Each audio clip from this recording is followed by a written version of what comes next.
we have another Robert. Robert's calling from Ohio to explain that he's not voting. So welcome, Robert. Why aren't you voting? Hi guys. So I really don't like Donald Trump. I could never see myself voting for him for a multitude of reasons. I'm registered independent though, if that matters. But something that really kind of holds me back for Kamala, is mainly the abortion problem. And that's really one of the major reasons that stops me from voting Democrat every year, because I haven't voted since 2016, and when I did in 2016, I went independent. Last year or last election, I was very tempted to vote Biden, mainly because of the pandemic and thinking Donald Trump is not going to keep us safe and not taking this seriously. And then the whole January 6th thing happens. And that's got to be a lie, Robert. There was no pandemic when you could vote for Biden. What do you mean? Oh, never mind. I misheard you. I'm sorry. Keep going. Yeah, no, you're good. So I'm not sure.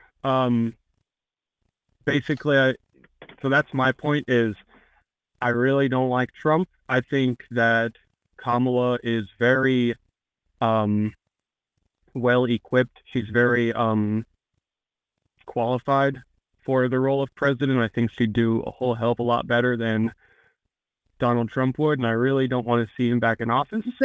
But you're not willing to vote for her just because she's not putting enough restrictions on women's bodies? Yes, well, see, that's why I wanted to talk to you guys, because I know, and I've listened to the show for a long time, Matt. I've actually listened to you since I was about 11 or 12 years old. And I'm 20. Explains the length of my beard. 27, 28 now. That's awesome. I was making a joke that explains the length of my beard. Basically, you make me feel old, so thanks. Yeah. So okay. And that's one thing that I've always had a trouble with understanding the perspective on many pro-choice people, and maybe we can just get into that, and I can try to understand a little better and maybe jump over the hurdle a bit. I'm happy to give you just a quick anecdote real quick about why I'm particularly passionate about this. First of all, I'm passionate about women having autonomy over their own bodies, but I'm selfishly, I would like to stay alive a bit longer. And I had an ectopic pregnancy years ago that almost killed me. And I'm at a high risk of having another one if I were to get pregnant again. And that was a wanted pregnancy. And luckily, because it was wanted, that's why I was checking. And I happened to see early on that I was pregnant. If I hadn't have caught it, then I could have easily died because there weren't really other symptoms that I was pregnant. And ever since, luckily at the time, I was able to get treatment, life-saving treatment. And it actually took 2 attempts. I went through, it was basically 2-month process to finally get my body to stop trying to take itself out, essentially. And if that were to happen to me now in the state that I'm in, I would have to go to another state to seek treatment. And I would be at risk of dying if what the right wants to accomplish gets accomplished if they get into office. So that's a big one to me. So even if I can't convince you about abortion in general, like we don't have to debate that. Maybe Matt will want to get into that with you. It's not just abortion that is in this debate. It's women's bodies and their autonomy over that. So they're also talking about banning IVF. They're even talking about banning surrogacy, which is wild. So I don't feel like that's a good reason at all. Even if you are staunchly anti-abortion, there's so much more at risk with these conversations surrounding and these policies surrounding abortion. Right. And, the ectopic pregnancies, I know that's not good for the people that are getting pregnant. Your life is at risk, like you're saying, so like I call myself pro-life. I do believe that, I don't know how you guys feel about wording it this way. Abortion ends a life, it ends a human life, but I'm not saying it's never a thing. Like if a woman is very sick or a person's very sick and pregnant and could possibly get seriously hurt or even killed, I think there's a place for abortion in that. I don't think we should have a blanket ban on every single abortion, because you saw that younger girl that she had a child, and doesn't matter how the child gets there. Now we have a kid that's basically gonna die, and he did die, I believe, if I'm remembering. Which side do you think has that in mind more? Which side do you think is looking out for the health and safety of women or anybody in that situation? Do you think that it's Donald Trump, or do you think that it's Kamala Harris? Well, I think Trump in particular doesn't really care about anybody except himself.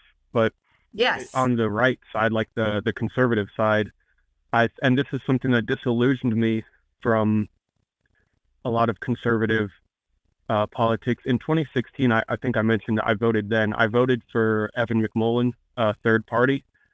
And that was a big factor as well. You what? You threw away your vote, is what you did. You don't need to tell me which irrelevant person that nobody's ever heard of and has never won an electoral vote and had no impact on the election you voted for. You threw away your vote. Yeah, I see your perspective on that. But as I've been learning more about politics and looking more into it, because all the people that just rallied around Trump and everything, I know you guys have made the sentiment before that the right is pro-birth, not pro-life.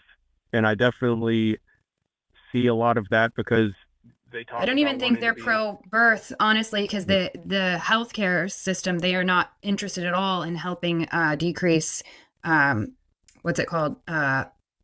rates amongst pregnant women. So I don't know that they are women when they're giving birth. That's already an issue too. So yeah. I have a couple of questions, Robert, specifically related to abortion that might make us get some headway. Are you in favor? Are you opposed to abortion being available for rape and incest? So my personal, in an ideal situation, when I look at rape and incest, if it's a healthy baby, a healthy fetus, and the mother is healthy, I don't agree with abortion in those circumstances. No. So you're fine with the fact that 26,000 women in Texas have been forced to give birth to their rapist babies since we put this restriction in on abortion. You're okay with that? I'm not saying it's a good situation. I didn't think you were standing up and applauding it, but you're okay with it. So, right. Why is it that anyone should, let me see if I can phrase this differently.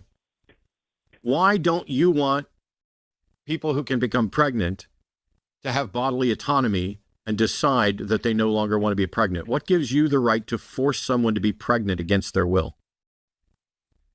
And how is that not rape? I think, and let me know what you think about this perspective, that if ideally the medical help was there to where we could remove the fetus from the person's womb, and yeah, I'm sorry we don't live in science fiction world right now. We have to deal with the reality. You don't get to invent science fiction solutions to real world problems.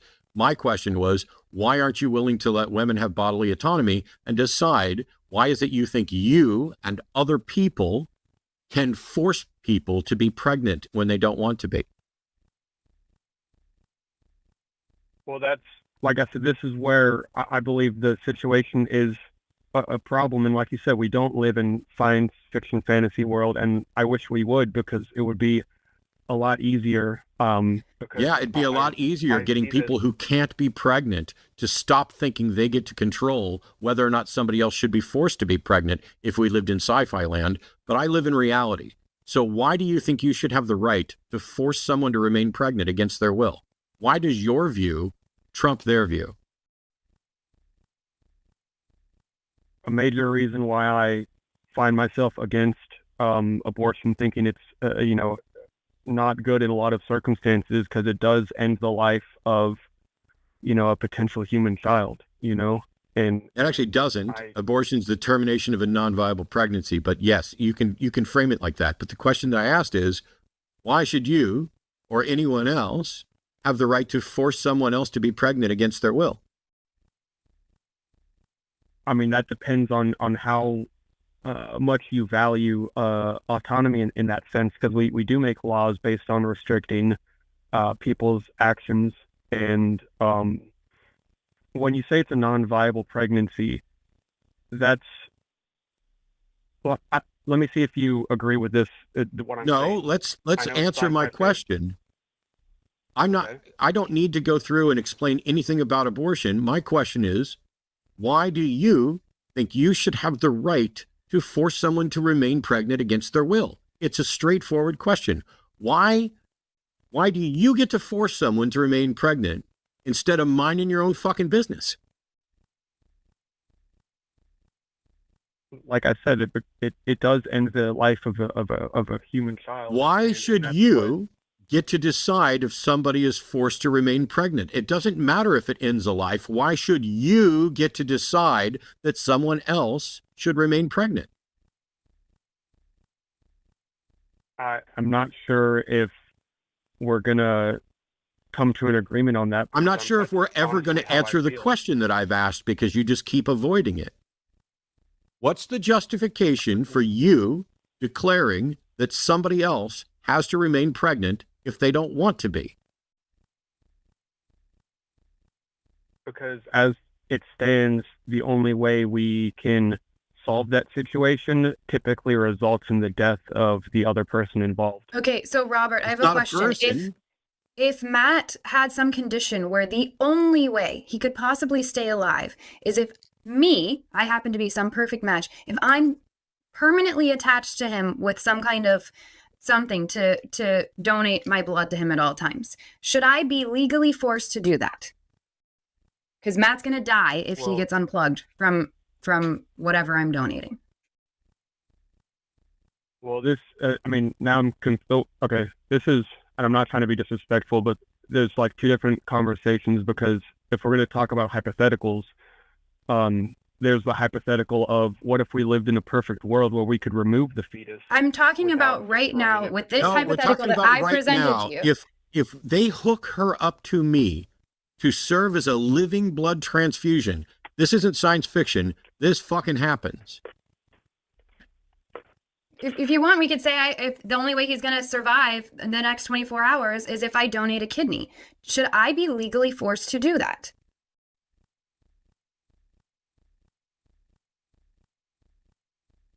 No, I don't see any reason why we should. Right. Okay. So why should my body be legally mandated to keep alive a fetus if I don't want to consent to that?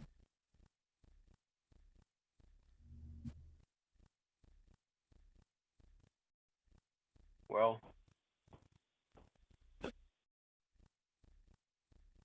so for example, do I have the right to use Eve's body without her consent? No. Why are you trying to give special rights to fetuses that other human beings don't have? I do, and I appreciate you guys putting it out that way, but it does seem like a different situation to me, because I'm sorry. Is not. If I don't have the right to use Eve's body and you think a fetus does, isn't that you declaring special rights for fetuses?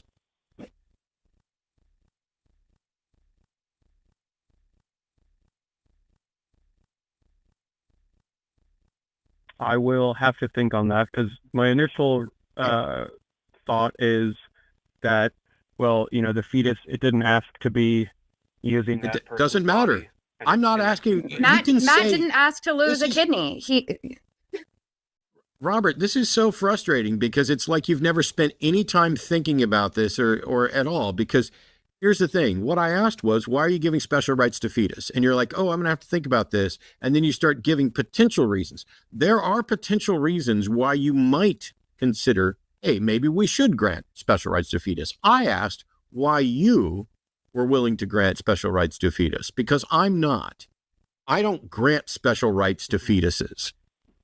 And yet every position that people are advocating for that shuts down abortion is in fact a granting of special rights to fetus, gives fetuses the right to do things that no person, no actual living, breathing, out on their own person gets, not even the 1-year-old. This is why people mock the right for being, calling them pro-birth when they're really, Eve's right, they're not pro-birth, but they're pro-gestation. They're not going to provide you the health care you need. They just don't want you to ever terminate your pregnancy. And this law has now resulted in 26,000 women in Texas alone having given birth to their rapist child.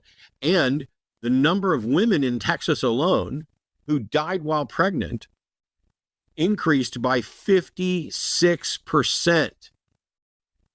56% more women are dying while pregnant because of Texas's ban on abortions. Why do you want women to die? Why do you want to grant fetuses special rights? Why not just allow people bodily autonomy to control whether or not they want to take that risk and mind your own business outside of that?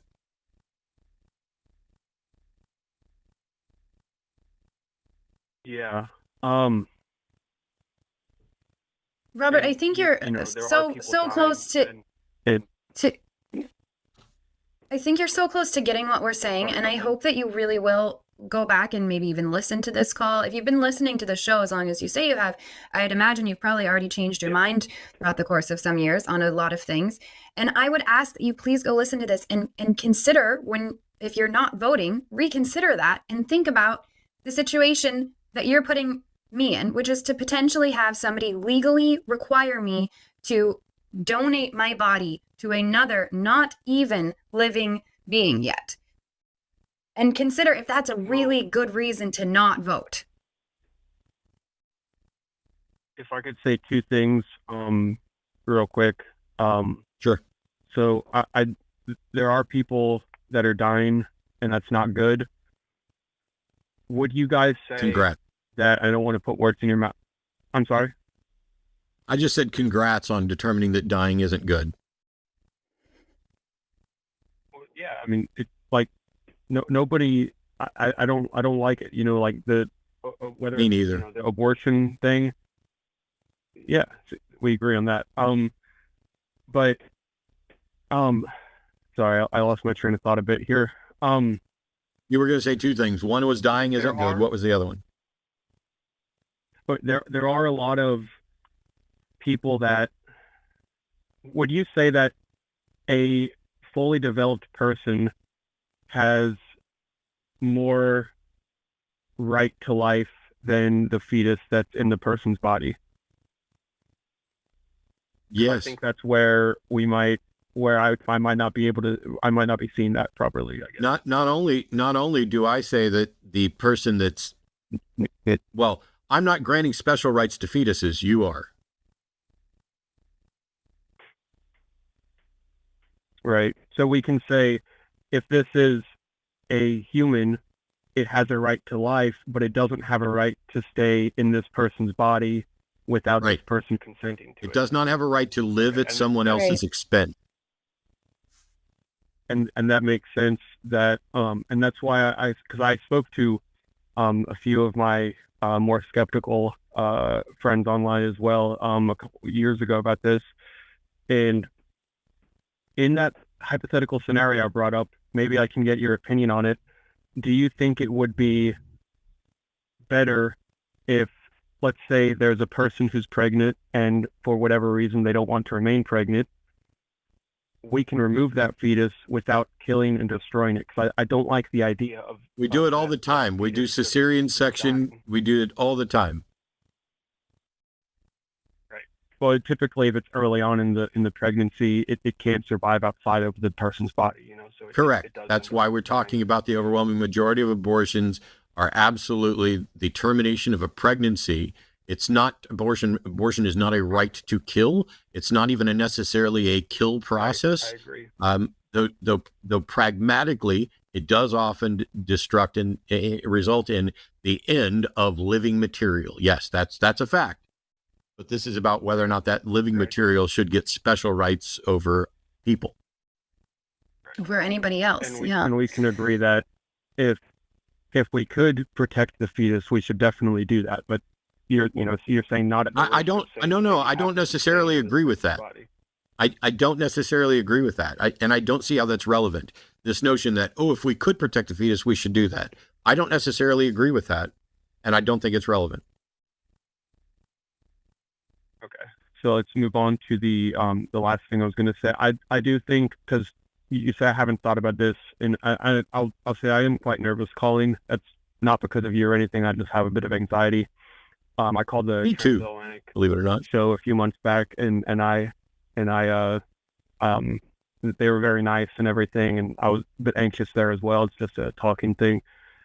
You're fine. One thing that, and you guys brought this up as well, Eve, you especially hit on this, the legislation part of the abortion laws. I think that, honestly, and I see your view, Matt, on the bodily autonomy. You kind of look at it as from, philosophically, how do we justify that? The bodily autonomy thing. I think legislation-wise, that's a better argument. At least maybe not better, but I feel that deeper, because how do you determine, does this person need medical care that might be an abortion or a termination of the pregnancy? Who determines that? The doctors. That's something that I've the doctor, and you have the doctor, right. The person who went to school and knows what they're doing. Yeah, given the choice between, because you have the ectopic and. Given the choice between a doctor making a decision about when terminating a pregnancy is medically necessary, or Ted Cruz, or Robert, or random congressperson, which of those is best qualified to make a decision about when an abortion is called for and medically necessary? It's definitely a doctor. Cool. So why then? Why do we need to ban it as a legislative action at all?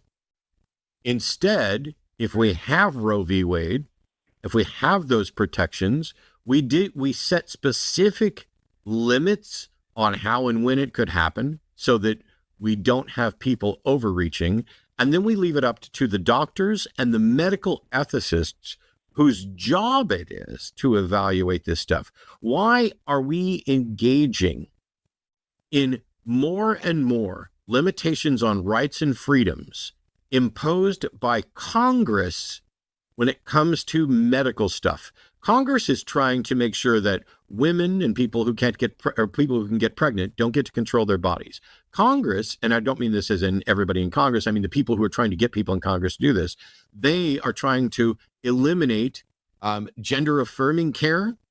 As a matter of fact, there's a new lawsuit that I'm going to be talking about later this week, probably here in Texas, where they're trying to expand the state's ability to not only go after any doctor that has ever provided any sort of gender affirming care, including counseling and discussing gender affirming care, and they want to be able to track when women get pregnant in order to determine if they leave the state of Texas to go to some other state for an abortion. Why are we supporting fascist, draconian impositions by Congress rather than allowing people to make the decision themselves in conjunction with the medical experts? Why is it that a bunch of I really don't like abortion dudes think they should be the ones making the decision for other people? Right. And what did you say that law was that was going after the doctors doing the trans care? Like, where is that from? Texas. It's a lawsuit that I just got a phone call about last night while I was streaming, so I have not reviewed the lawsuit. I I have a number of people who have contacts that send me stuff, but yeah, the Attorney General, they're trying to go after anyone in the state of Texas who might be leaving to get an abortion, and anyone in the state of Texas that is supporting any sort of gender affirming care, especially on minors. And that means if your 12-year-old goes and talks to their therapist and says, I think I might be trans, if your therapist talks to them at all in any sort of way that would be remotely supportive of the concept, they can then go after them, is what they want to do. Yeah, I think that's a really bad thing if they Me too. implement that. That's not good. So Robert, let me ask you this. Yeah. See, we agree on that too. If we took abortion completely off the table, so that the one issue that is your stumbling block, if that issue goes away, who do you vote for? Kamala. Sorry, I don't mean to keep mispronouncing her name. Okay, that's fine. I have occasionally done it as well, in part because of thanks for that. Because of Marvel's Kamala Khan, Ms. Marvel. They spelled the same way, pronounced different. I'm going to screw it up on occasion too. It's easy, just correct it and move on. But I like it. I like the thing that just shows a comma with LA after it, so it's Kamala. But yeah, let's assume Jimmy brought that up, and I try to remember that. So now the abortion's the only thing that's keeping you from voting for Kamala. So did you vote in 2016? Or were you not old enough? I voted for Evan McMullen. I voted third party. In 2016? Yes, I was 19, I think, and I voted for Evan McMullen. Yeah. And Evan, I suppose, was opposed to abortion? Yes. He was a third party. He was mostly on the conservative side, but he was kind of one of those anti-Trumpers. Okay. Have you ever voted for anybody that was in favor of abortion? Sorry, are you still there? The phone sounded like it cut out. I'm still here. Yeah, he asked if you've ever voted for anybody in favor of abortion. Okay. No, that was the only presidential election I voted in, and I'm not involved in local politics or anything like that. Okay. Then I'll just be as frank as I can.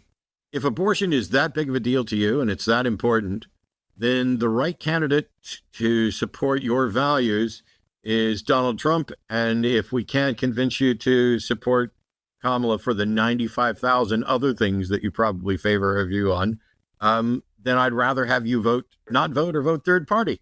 But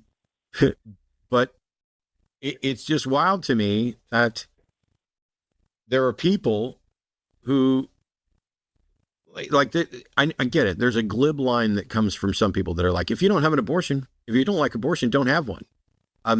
That's a bad argument. There's also people who are like, men shouldn't have any say in, women's body. That's ridiculous as well. That's not how laws are made. That's not. And by the way, you guys, everybody who can get pregnant would definitely rather have me making laws about their body than Marjorie Taylor Greene or Lauren Boebert. I'm going to do better by women. Yeah. Anybody with a uterus is like, yes, Matt's my dude. But I get the sentiment. And I think probably part of the problem here, Robert, is that you kind of embody what some people are going to do as the nutshell argument to dismiss dudes, because you're never going to be pregnant. And because of that, you can sit in a position of privilege knowing that you're never going to have to face the consequences. So how would you explain to Eve, if Eve becomes pregnant and wants to not be pregnant, how would you explain to Eve why you're not going to let her stop being pregnant? Well,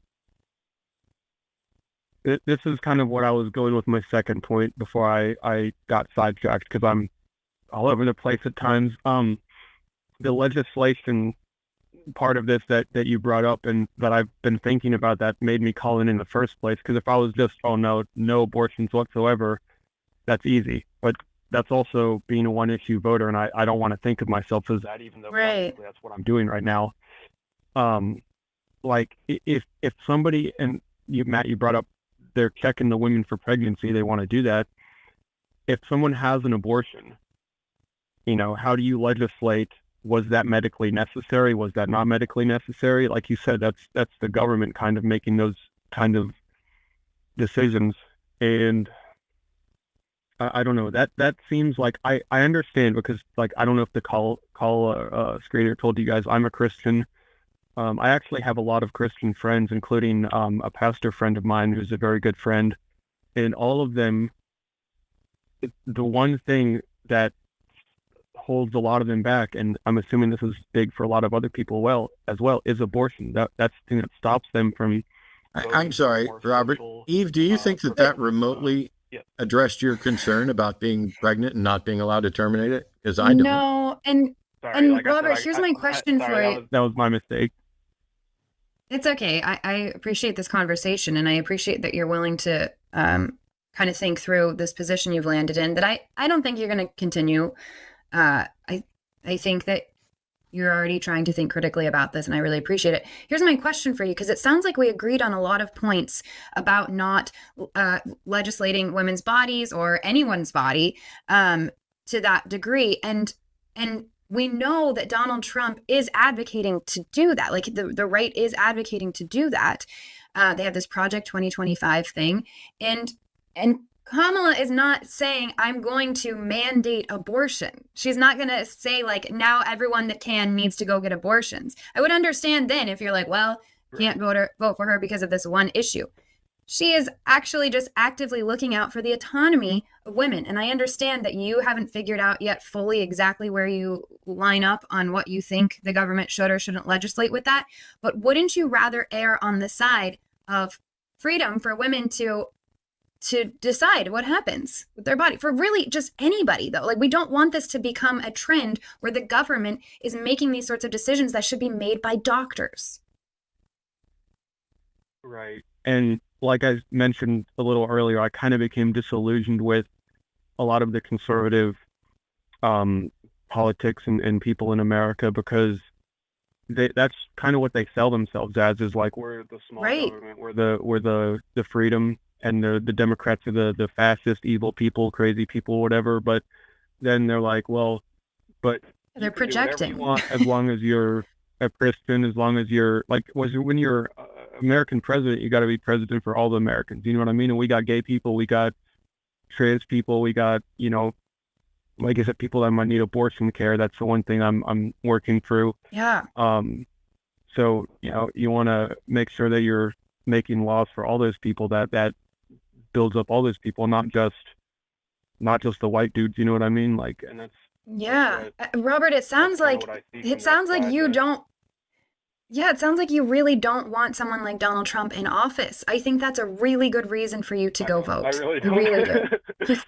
And the only chance at that not happening is to vote for Kamala, because we know a third party's not going to make it, and to not vote is obviously only going to benefit. So I don't know. I hope we've started to have you rethink your decision about voting, because I think that this is an issue that you actually align with us more than you realized when you called. And I think it's good for you to go maybe hear more of these points of other people talking about it as well. Because if you are looking to protect the most amount of living people, whether we agree on what that is or not, regardless, I think there is a clear candidate that is looking to do that, and one that is not. Yeah. One that is only in this for his own best interest. Yeah. I don't think he's looking to protect anybody's life or make anybody's life better. There's nothing pro-life happening over there, But I really appreciate this conversation, Robert, and I really appreciate you hearing us out on this. Right. And when you work through it, I'm going to let you go because I got to get on to some other callers. Sorry. I'm going to let you go because we got to get to some other callers. But when you work through this, you may never get to the same position that I have. Because, for example, I never, ever, ever give a shit if an abortion is medically necessary. I don't think that advocating for individual freedom and autonomy in any way is contingent on whether or not something's necessary. It's not necessary for me to wear socks that match, but sometimes I do. Apologies to Stephen Fry for partially stealing his analogy, but the very notion that we should, like, I went for the easy questions to begin with because, for example, Ted Cruz doesn't want exceptions for incest or rape, but a lot of people do. You either don't or might not, and I would currently know. Yeah, and I would wonder how much of this is tied to notions of theism, because if you think, for example, that there is a God who has a plan and that this pregnancy, even if it came from a rape or incest situation, is part of God's plan, then that will impact whether or not you're willing to make exceptions in those cases, because if it came from God, it can't be bad. And unfortunately, for anybody who thinks like that, and fortunately for the rest of us, we don't get to rely on people's religious suspicions about what God wants when we're trying to enact legislation. That's where the church-state separation thing comes in. And so when we instead look at the facts, for me, it's pretty straightforward. If somebody does not want to be pregnant, not only do I not know what justification we have that could ever force them, I don't know why forcing them to remain pregnant could be a good deal for anybody. And one thing to look up, just because you might be as ill-informed as I was, I don't know for sure, but you could be, because I was an idiot. Carrying a child to term permanently alters the pregnant person's physiology. Not just having a baby, not just being pregnant, but the 9-month process of carrying a child to term permanently alters the pregnant person's body in a number of different ways. This is not, we grow up in a world where, hey, look, we were all the result of a pregnancy, and people get pregnant all the time, and 10-year-olds get pregnant and deliver just fine, and so-and-so had 12 babies and all that. We live in this world where pregnancy is just kind of like, yeah, oh, cool, I'm glad you're pregnant. It's so happy, so happy, so happy. And we don't think about anything because we've advanced medically enough to where the infant mortality rate has declined to where the rate of women dying in pregnancy and in complications due to pregnancy, all of that declines. And so we look at it like, it's no big deal. You're going to have a baby. And then you take a couple days off and then you go back to work. Look into what you're actually advocating, which is to force someone who does not want to remain pregnant, taking a constant risk to their health and their life. Granted, it's not the biggest risk ever because we've made some progress medically, but you're forcing them to put their life and their health and their finances at risk in order to say, hey, that fetus needs its chance to live.